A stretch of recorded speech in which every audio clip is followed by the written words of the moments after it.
할렐루야. 오늘 어버이 주를 맞이해서 이 땅의 모든 아버님, 어머님 그리고 교회를 위해서 기도해 주신 모든 어르신들께 여러분 감사와 존경을 표합니다. 여러분 해마다 5월 둘째 주가 되면 어버이 주일로 우리가 지키게 되죠. 여러분 사실 어버이 주일은 어머니 주일에서 시작이 된 겁니다. 1910년이었습니다. 미국 동부 웨스트 버지니아주 웹스터라는 감리교회에서 이 어머니 날이 시작이 됐습니다. 이 교회에 자비스라는 미망인이 있었습니다. 이 미망인에게는 외동딸이 하나 있었는데 이 외동딸을 데리고 열심히 신앙생활을 했어요. 주일학교 교사로서 평생 동안 봉사를 했습니다. 그러다가 하나님 품으로 이렇게 올라가셨어요. 근데 그 외동딸이 어머니의 신앙을 이어받아서 열심히 그 교회를 섬겼습니다. 섬기는 가운데 성경 공부를 하는 가운데 이 5계명이죠. 내 부모를 공경하라. 이 말씀을 듣게 되면서 어머님에 대한 그 추억, 어머님의 그 헌신과 사랑을 기억하면서 그 묘소에다가 카네이션도 갖다 놓고 또 교회 강대상에다가 카네이션을 갖다 놓는, 거기서부터 이 어머니 주일이 시작이 됐습니다. 이 소문이 이렇게 그 나라에 알려지면서 미국의 28대 대통령이죠. 윌슨 대통령이 5월 둘째 주는 우리가 마더스데이로 정하자. 그래서 이 어머니 날이 시작된 것이 바로 그렇게 해서 시작이 됐습니다. 여러분 목사님 저도 매번 설교할 때마다 이 설교는 부담스럽지만 늘 제가 말씀드리지만 부모를 공경하라. 여러분 여기에는요 어떤 누구도 참 이렇게 설 수 없는 참 부족하고 참 초라한 모습일 수밖에 없는 것이 모습이에요. 아마 여러분도 마찬가지일 거예요. 어떻게 부모님을 이렇게 잘 섬겼다고 감히 이 계명을 잘 지켰다고 어떻게 하나님 앞에서 감히 얘기할 수 있는 사람이 있을까? 아마 없을 겁니다. 늘 정말 마음속에 부족함이 이렇게 남아있는 것이 저의 심정입니다. 그렇기 때문에 늘 정말 이 자리를 피하고 싶은 것이 저의 마음이에요. 그럼에도 불구하고요, 어버이 주일을 통해서 그동안 못다했던 우리들의 모습을 좀 돌아보면서 다시 한번 그 부모님에 대한 사랑, 그 사랑을 우리가 떠올리면서 다시 한번 회복하는 이러한 계기가 되었으면 좋겠습니다. 여러분 영국의 대문호로 잘 알려져 있죠. 셰익스피어의 말이 이런 말이 있습니다. 부모님들의 소리는 곧 하나님의 소리입니다. 왜냐하면 부모님들은 그들의 자녀들에게 있어 하나님의 대리자들이 되기 때문입니다. 그러니까 부모님을 통해서 하나님께서 하나님의 음성과 소리를 듣게 하신다, 이렇게 고백을 하고 있고요. 영국의 유명 작가인 이 태커레이라는 분은요, 어머니는 어린 자식의 입과 마음에서는 하나님과 동일한 이름입니다. 그래요. 여러분 어린 자식의 입에는, 그 말에는 어머니라는 것이 하나님과 동일한 언어이다, 이렇게 고백을 하고 있습니다. 같은 맥락에서 오래전에 나온 책의 이름이 있는데요, 이름이 굉장히 길어요. 책의 이름이 긴데 이런 책의 이름입니다. 신은 모든 곳에 있을 수 없기에 어머니를 만들었다. 하나님이 모든 것을 다 이렇게 사랑됨을 보여줄 수 없기 때문에 어머니를 만들었다. 여러분 수많은 사람들의 마음속에 어머니의 존재는요, 마치 이 고향과 같은 하나님의 푸근함을 느낄 수 있는 것이 바로 어머니의 존재입니다. 지구상에 가장 많이 불려진 이름이 어머니라 그러죠. 어머니만큼 많이 불려진 이름이 없습니다. 이 지구상에 가장 사랑이 많이 담긴 언어, 가장 많이 사랑이 담긴 이름이 바로 어머니일 것입니다. 여러분 어머니의 모습을 보면 우리가 이 여자의 몸이 얼마나 가냘프고 왜소하게 태어납니까? 아무런 힘없이 연약하게 태어나지만 자녀를 낳고 어머니가 되면 그때부터 강한 슈퍼우먼이 됩니다. 못할 것이 없어요.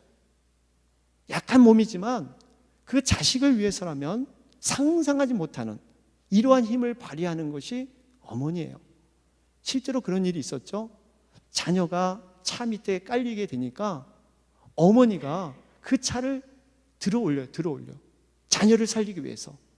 어디에서 그런 힘이 나왔는지 과학적으로 입증되지 않는 초인간적인 힘이 이 어머니들에게 숨어 있습니다. 그것이 자식을 사랑하는 데 이러한 놀라운 능력으로 나타나는 것을 볼 수가 있습니다. 자식을 위해서라면 여러분 모든 것을 양보할 수 있어요. 모든 것을 포기할 수 있습니다. 모든 것을 헌신할 수 있어요. 이게 바로 어머니에게 주어진 특별한 그러한 사랑입니다. 자식들이 가면 모든 일을 몸으로 다 감당하시면서 몸으로 막으시면서 그 파도의 물결을 헤쳐나가는 분, 바로 여러분 이것이 어머니의 모습이지 않겠습니까? 일본의 유명한 그러한 시인이 그런 시를 고백을 했죠. 우스개 삼아 그저 장난 삼아 어머니를 업었는데 그 너무 가벼움에 눈물겨워 세 발짝도 못 걸었습니다. 그냥 우연히 장난 삼아 어머니를 그냥 업었는데 어머님이 너무 가벼워지신 거예요. 예전 같지 않습니다. 또 우리 아버님들이 참 이 소리도 크시고 아주 이 회포도 크시고 다혈질이시고 힘도 좋으신, 이 소리 항상 지르면 우렁차게 야단을 치셔도 아주 제대로 야단 치시고, 또 이 회초리를 때려도 제대로 때리시는 우리 아버님, 어느 순간에 잘못해서 회초리를 맞는데 그 회초리가 힘이 약해진 거예요. 옛날 같지가 않습니다. 그 아픔이 옛날엔 참 힘이 있어서 때리셨는데 어느 순간부터 그 힘이 없으신 거예요. 여러분, 그 자녀는 그 회초리를 맞으면서 울게 되죠. 우리 아버님이 이렇게 약해지셨구나, 이런 고백을 하게 됩니다. 저도 이게 한국의 어머님이 많이 생각나요. 저희 어머님이 이제 85세 되셨습니다. 몇 해 전에 몸이 불편하셔서 이제 회복 중에 많이 계셔서 다행인데, 늘상 전화드리면 제가 이런 말씀 드렸죠. 늘상 전화드리면 하시는 말씀이 항상 똑같아요. 항상 똑같아요. 끝에는 항상 내 목소리 듣게 해줘서 고맙다. 내 목소리 듣게 돼서 고맙다. 이 말씀 하세요. 이 말씀. 사실 고마운 건 제가 고맙죠. 여러분, 자식된 도리로서 부모님이 이렇게 건강하게 살아 계신다는 것 자체가 고마운 건데, 항상 어머님 편에서 그렇게 말씀하세요. 목소리 듣게 해줘서 고맙다. 여러분, 이게 우리 어머님들의 사랑이 아닌가 생각을 합니다. 우리에게 만약에 어머님이 안 계셨다면 어쩌면 사랑이라는 것을 지식적으로만, 머리로만 알았지 몸소 경험되는 사랑, 사랑이 이런 거구나, 눈에 보여지는 사랑을 우리는 깨닫지 못하고 죽을 수도 있었을 것입니다. 그만큼 어머니의 사랑은 우리에게 눈에 보여주는 그러한 사랑인 것을 알 수가 있습니다.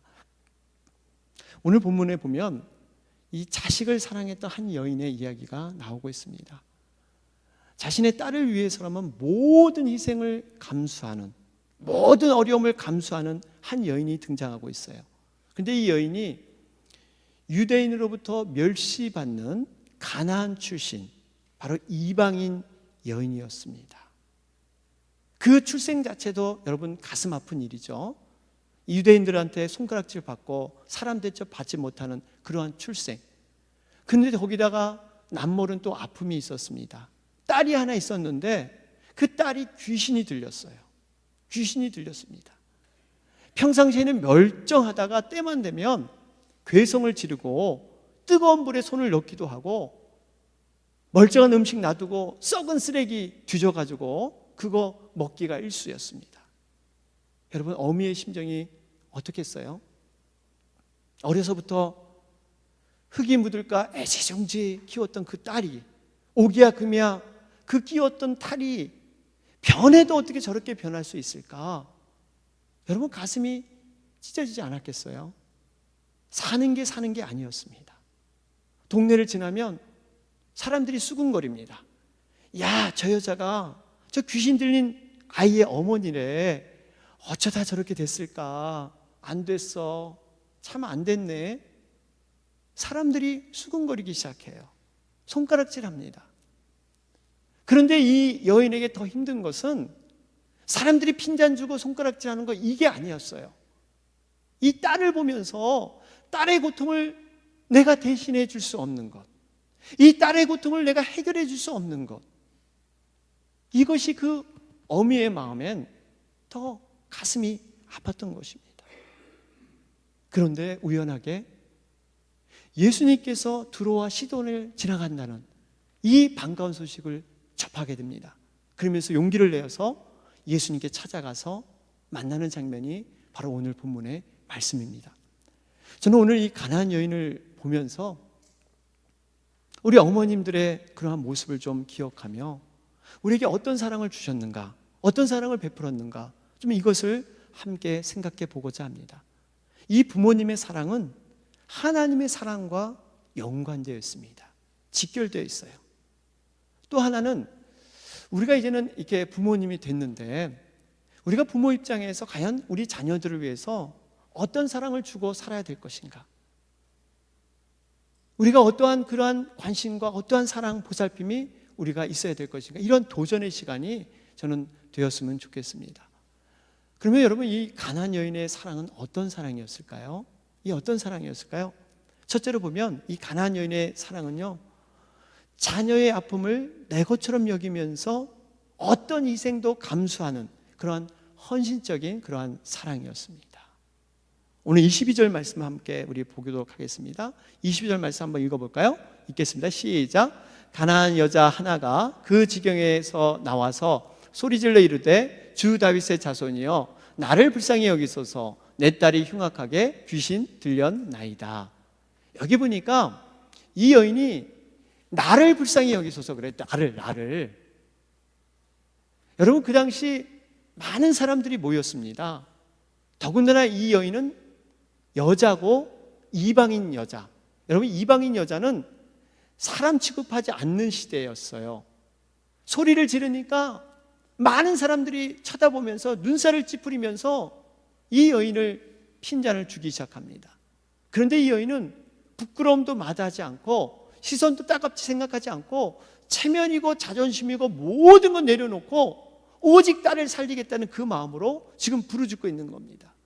그러면서 여기 보니까 나를 불쌍히 여기소서 그래요. 나를 불쌍히 여기소서. 여러분, 병든 것이, 귀신 들린 것이 지금 딸이지 자신이 아니에요. 그런데 이 여인은 자기 일처럼 그 병이, 그 어려움이 내 것처럼 여기면서 이렇게 지금 부르짖고 있는 거예요.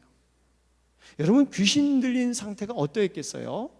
귀신이 들려도 오늘 본문에 보니까 그냥 보통 들린 게 아니라 흉악하게, 아주 심하게 귀신 들렸다, 이렇게 기록되어 있어요. 여러분, 귀신이 들리게 되면 자신이 힘든 것뿐만 아니라 주위 사람들이 다 힘듭니다. 육체적, 정신적, 심리적, 영적 이런 것이 파괴돼서 모든 사람들을 힘들게 만들어요. 마가복음 5장에 보면 그 거라사 지방에 귀신 들린 사람의 예가 나오지 않습니까? 무덤 사이에 살면서 소리 지르면서 돌을 내리치면서 자신을 학대하며 자학하는, 그러면서 이 괴력이 있잖아요. 괴력. 쇠사슬을 묶어놨더니 쇠사슬을 끊어버릴 정도로, 이 정도로 힘이 넘치는 이런 사람들이 귀신 들린 자입니다. 여러분, 이런 어미의 심정 여러분 좀 이해가 되세요? 말로 표현할 수 없어요. 그런데 기회가 왔다 생각하니까 이 모든 것을 내 모든 것으로, 나의 문제처럼 여러분 부르짖고 간구하는 거예요. 오늘 목사님이 우연한 기회에 우리 그 목사님 모임에 만났는데 이런 얘기를 하시더라고요. 굉장히 힘이 없으시고 절망을 하세요. 그래서 왜 그러십니까? 그랬더니 89세 된 어머님이 돌아가셨다는 겁니다. 그래서 한국에 나가서 그렇게 장례 예배를 치르고 왔답니다. 그래서 하시는 말씀이 그래요. 이 세상에서 육신을 입은 사람 중에서 자신을 위해 기도해 줄 사람은, 간절히 기도해 줄 사람이 바로 어머니밖에 없는데 그 어머니가 이제는 안 계신다는 거예요. 이별의 슬픔보다 누군가 나를 위해서 기도해 주시는, 전심으로, 여러분 어머님만큼 자녀를 위해서 간절히 기도해 주는 사람이 있겠습니까? 우리가 보통 기도해 드립니다, 중보하겠습니다 이렇게 얘기하지만 어머니만큼, 이 세상에 어머니만큼 여러분 자녀를 위해서 내 일처럼, 내 일처럼 기도하시는 분이 없어요. 여러분, 우리 어머니들 생존하신 분들 정말 감사하셔야 돼요. 어머니가 있다는 것, 그 어머니가 자녀를 위해서 기도한다는 것, 여러분 그게 얼마나 감사하고 축복된지 몰라요. 이런 어머니를 통해서 이제 이 여인이 부르짖고 있는 모습을 우리는 볼 수가 있습니다. 둘째로 이 여인의 사랑은 어떤 사랑이었습니까? 이 여인의 사랑은요, 어떤 어려움에도 포기하지 않고 간절한 기도로 완성하는 사랑이었습니다. 오늘 본문에 보니까요, 예수님의 반응이 의외로 냉담했습니다. 여인이 간곡히 호소했는데 예수님이 이 여인의 존재 자체를 처음에 인정하지 않았어요.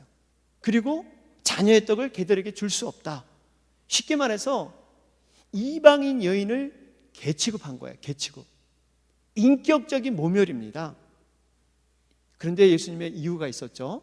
바로 이 여인의 믿음을 중심을 보시기 위해서 믿음의 이 테스트를 하신 거예요. 여러분, 때로는 우리가 하나님 앞에 나가서 기도할 때요, 이러한 믿음의 테스트를 받을 수가 있습니다. 하나님께서 즉각 응답하지 않고요, 우리의 믿음의 중심을 보기 위해서 하나님께서 때로는 그러한 시간을 두시기도 해요. 방법을 돌리시기도 합니다. 그때 여러분 넘어지시면 안 돼요. 그때 믿음을 가지고 끝까지 여러분 나가야 됩니다. 여러분, 이 여인의 입장에서 보면 지금 가만 보세요. 여기에 찾아오는 것만 해도 용기가 있었습니다. 많은 사람들이 핀잔하고 많은 사람들이 이방인 여인으로서 수군거리는 이러한 상황. 그리고 이제 예수님께 나갔는데 당사자인 예수님이 지금 이 여인을 무시하는 거예요. 여러분, 어떻게 보면 이 여인은 계속적인 낙담의 상황만이 펼쳐지고 있습니다. 희망이 없어요. 여러분, 예수님이 거절하면 방법이 없지 않겠어요? 그런데 우리 같으면 어떻게 할까요? 아마 대부분 포기하고 돌아갈 거예요. 이건 뜻이 아니다. 예수님이 그를 응답을 해주지 않고 상대를 안 해주시는데 어떻게 내 딸을 고쳐? 나는 여기까지 했으니까 이제 할 수 없다. 여러분, 포기하고 돌아갈 것입니다. 그런데 이 여인은 포기하지 않았다는 사실이에요. 왜? 자녀의 사랑 때문에. 자녀를 죽기까지 사랑했기 때문에 포기할 줄 모르는 것. 여러분, 이것이 부모님의 사랑입니다. 자녀를 위해서라면 끈질기게 포기하지 않는 무제한적인 사랑이 우리 부모님의 사랑인 줄로 믿습니다. 그러면서 본문 25절에 이 여자가 어떻게 얘기하고 있습니까? 우리 25절 볼까요? 25절 보니까 여자가 와서 예수께 절하며 이르되 주여 저를 도우소서 그래요. 이렇게 절했다 그래요. 절했다. 여러분, 절은요, 인간이 할 수 있는 간절한 마음의 표현입니다. 신적인 대상에 예배하고 기도하는 마음으로 지금 이 여인은 호소하고 있는 거예요. 특별히 이 절했다는 의미는요, 문법적으로 볼 때 미완료형이다 이렇게 기록되어 있어요. 미완료형이 뭐냐면 한 번만 절한 게 아니라 반복적으로 계속해서 상대방이 응답할 때까지 계속해서 절했다는 뜻이 이 속에 포함되어 있어요. 그러니까 지금 이 여인은 애원하고 부탁하고 응답될 때까지 계속해서 지금 예수님께 매달리고 있는 거예요. 여러분, 이러한 어머님의 끈질긴 기도가요, 결국 자녀의 축복의 통로가 여러분 된다는 사실이에요. 교회사에서 여러분 길이 남을 신학자가 있잖아요. 성자의 칭호를 받는 어거스틴.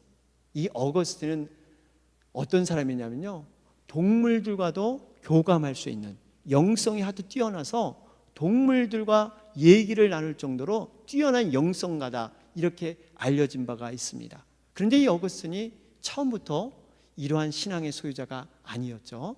젊을 때부터 방황을 많이 했습니다. 타락한 생활을 했어요. 노예 상인이었습니다. 아프리카에서 노예를 잡아다가 이 팔아먹는, 그리고 노예들을 많이 죽이고요, 아주 이 마약하고 방탕한 생활하고 이 창녀들과 결혼해서 사생아를 낳고 이런 멋대로 자기 세상 가는 대로 생활했던 자가 바로 이 어거스틴이었어요. 근데 이 어거스틴을 위해서 모니카라는 그 어머니가 20년이 넘게 하루도 빠지지 않고 이 아들을 위해서 기도했습니다. 그 기도가 응답된 거예요. 어거스틴이 어느 날 충격적인, 마치 사울이 다메섹에서 그 예수의 영을 만난 것처럼 충격적인 하나님의 그 놀라운 음성을 듣게 되고 그 위로 변화돼서 성자가 돼요. 성자. 예수님처럼 훌륭한 그런 성자의 믿음을 이 어거스틴이 가진 것입니다. 여러분, 부모의 기도는 이렇게 놀라워요. 조건 없는 그러한 사랑의 그 부모의 기도.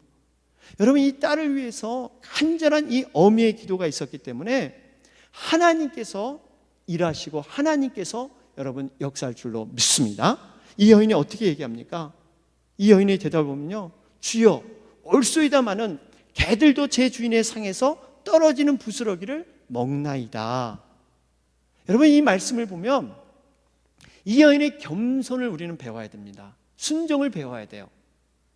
하나님께서 겸손하고 순종하는 자에게 지혜도 주시는 거예요. 여러분, 이 예수님의 말씀에 이 여인은 거부하지 않았어요. 옳소이다, 옳소이다, 맞습니다, 저는 개입니다. 여러분, 우리 같으면 어떻게 했겠어요?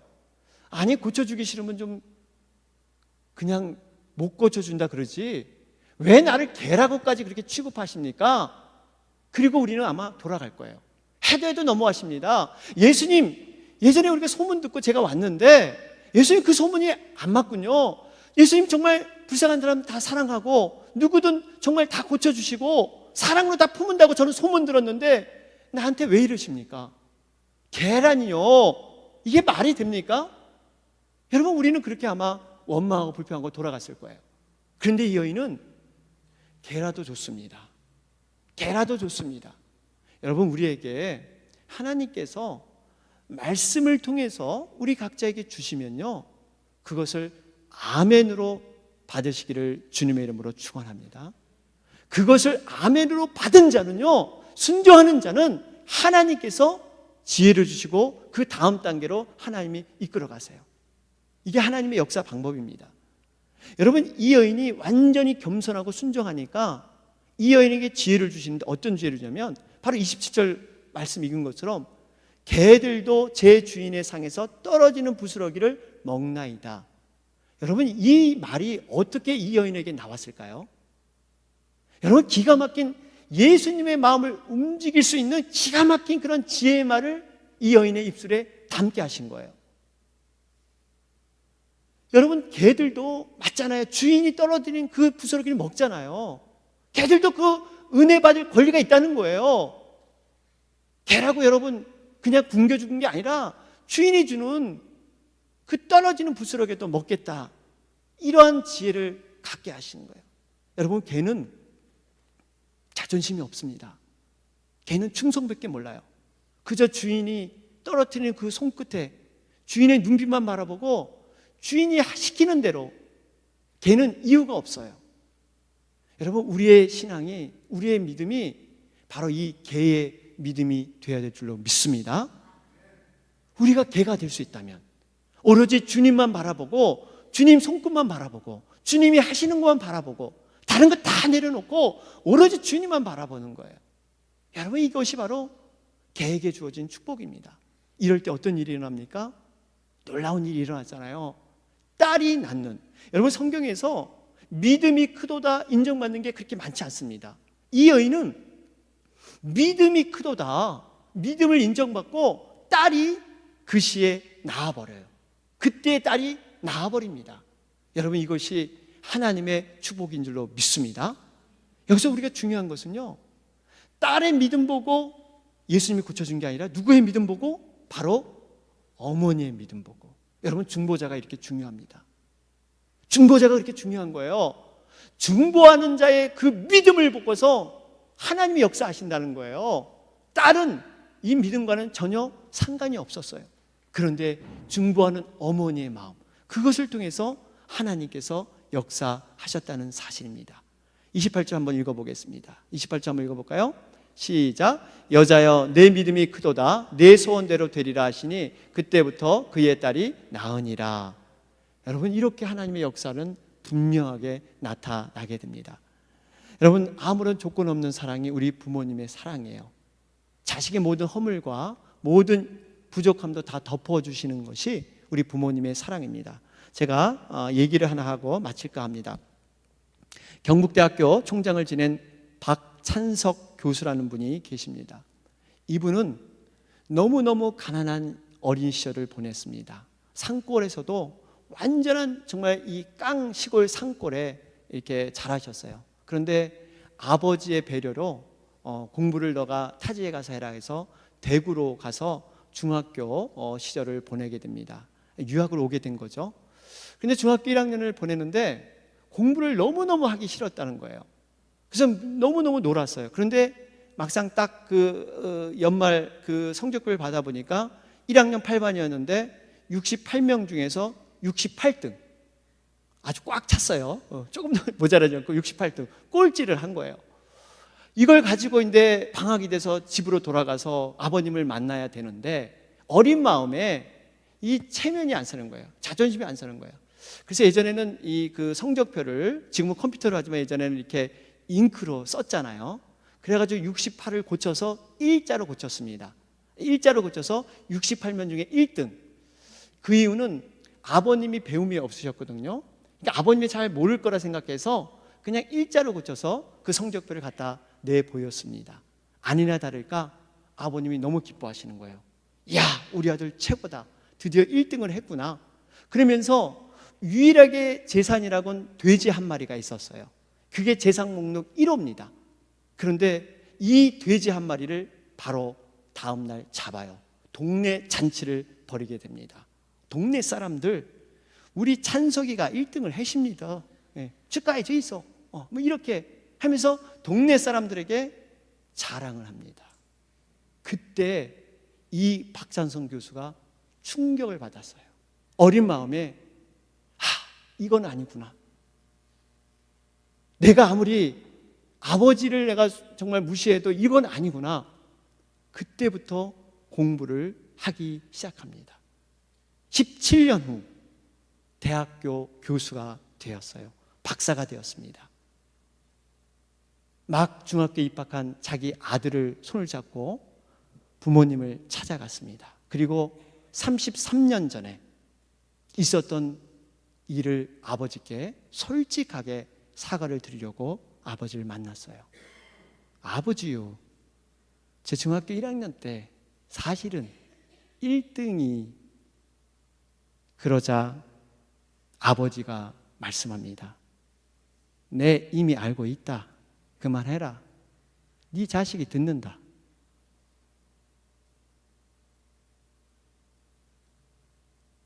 거기서 이 박찬성 교수는 통곡하면서 울기 시작합니다. 자기는 박사고 교수인데 그 아버지는 자기의 거짓을 알고 허물을 알고 있었지만 그 자식이 그것 때문에 기죽을까 봐, 그것 때문에 가슴 아파할까 봐 그냥 모르고 넘겨주면서 그 자식을 오히려 격려하며 잔치를 벌인 그 아버지의 넓은 마음에 자신이 끝없이 눈물을 흘리면서 울었다고 합니다. 여러분, 우리의 부모님들은 어떻습니까? 이런 부모님이세요. 부모님들에게는 가시는 길이 없으세요. 부모님이 길을 만들어 가세요. 그 길이 가시덤불의 길이라도, 때로는 광야길이라도, 자식을 아는 부모님은 자기가 피범벅이 되고 자기가 가시에 찔리고 모든 고통을 당해도 내가 품은 자녀는 대리석 길을 간다면 내가 그 길을 기어이 가는, 그것이 바로 우리 부모님들의 마음인 것입니다. 지구상의 모든 어머님들, 무엇을 했기에 존경받는 것이 아니라 어머니이기 때문에 존경받아야 될 그러한 이름입니다. 이런 위대한 어머님들 감사하면서 남은 여생 우리가 부모님들의 사랑을 생각하면서 우리가 효를 다하는 여러분과 제가 되길 주님의 이름으로 축원합니다. 아멘.